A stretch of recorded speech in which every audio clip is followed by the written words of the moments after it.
मुंबई मनपासाठी महायुतीचा जाहीरनामा हा आज प्रसिद्ध केला जाणार आहे। पीकेसी मधील एमसीएम मध्ये हा जाहीरनामा प्रसिद्ध केला जाणार आहे। मुख्यमंत्री देवेंद्र फडणवीस, एकनाथ शिंदे यांच्या उपस्थितीमध्ये हा जाहीरनामा प्रसिद्ध केला जाणार आहे। महिला आणि युवकांसह पायाभूत सुविधांवर त्यांचा भर असणार आहे। मुंबई प्रदूषण मुक्त करण्यासाठी विशेष योजना आहे।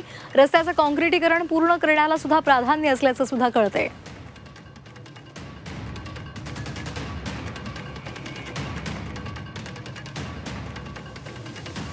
तर ओम देशमुख आपले प्रतिनिधी आपल्या सोबत जोडले गेलेले आहेत।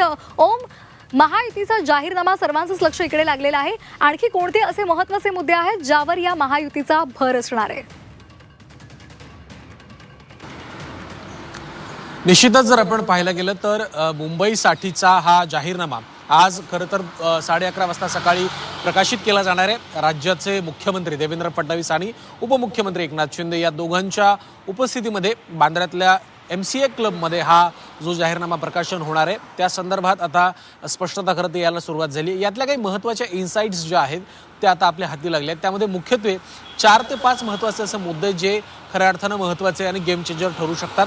त्यातला पहिला महत्त्वाचा मुद्दा म्हणजे या जाहीरनाम्यामध्ये महिला आणि युवकांना अधिकाधिक फोकस करण्यात आला, त्यावरती जास्त लक्ष देण्यात आले। राज्य सरकारच्या धर्तीवरती ज्या पद्धतीनं राज्यात लाडकी बहीण योजना आहे त्याच धर्तीवरती महिलांना आकृष्ट करण्यासाठी आता 5 लाखांचं बिनव्याजी कर्ज उपलब्ध करून देण्याची घोषणा या जाहीरनाम्याच्या माध्यमातून केली जाऊ शकते असं देखील कळतंय। दुसरा महत्त्वाचा मुद्दा म्हणजे राज्यासह मुंबईमध्ये जे काही रस्त्यांची कामं मोठ्या प्रमाणात सुरू झाली आहेत, विशेषतः मुंबईमधली जी रस्त्याची कामं आहेत ती सातत्यानं चर्चेत राहतात आणि ही कामं लवकरात लवकर पूर्ण करण्याबाबत सुद्धा या जाहीरनाम्यामध्ये आश्वासन देण्यात आलेलं आहे।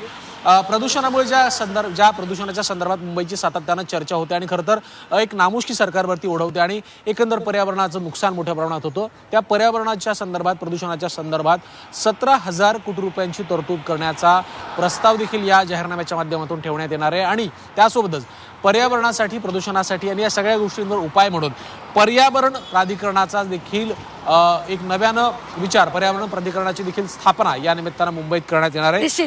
भ्रष्टाचाराचा सातत्यानं आरोप महापालिकेवरती होतो। महापालिकेत झालेला 3 लाख कोटींचा भ्रष्टाचार हा आरोप भाजप सातत्यानं करतं।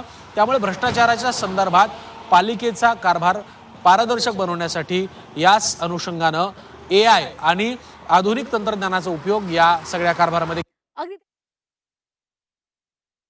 महायुतीच्या जाहीरनाम्याचा फोकस असणार आहे, भर असणार आहे। धन्यवाद ओम, दिलेल्या सविस्तर माहितीसाठी।